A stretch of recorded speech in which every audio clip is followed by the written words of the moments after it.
A common misunderstanding is that if we save all the poor children, the world will become overpopulated.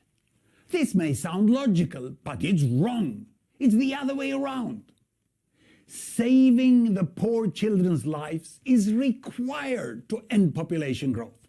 Now, look at the UN numbers. Poor parents, on average, have 5 children, and 1 dies. Look, 2 parents are replaced by 4 surviving children in the next generation. This means population is growing very fast among the poorest.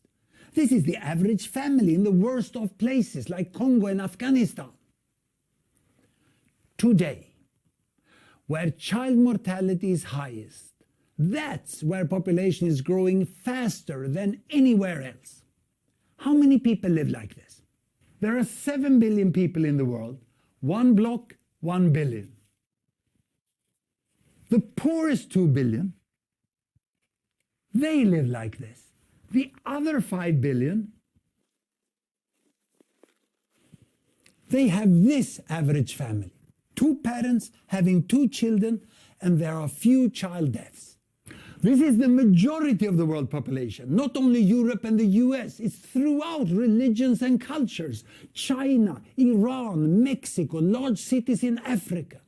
Today, in most population, children just replace parents, and the size of generations are no longer increasing. This means the population will stop growing. How did so many people end up with small families? Well, their children stopped dying. As they left extreme poverty and girls got education, parents no longer had to compensate for child death by having many babies, and a large family stopped being an economic necessity or a social status symbol. And with modern contraceptives, parents across the world, the majority, decided to have a small family. So, by saving the lives of poor children and helping the last 2 billion out of poverty, these parents will also decide to have fewer children. And fewer. Eventually, reaching the 2-child family. That showed the UN family size forecast up to the end of the century. Then the world population is expected to stop growing.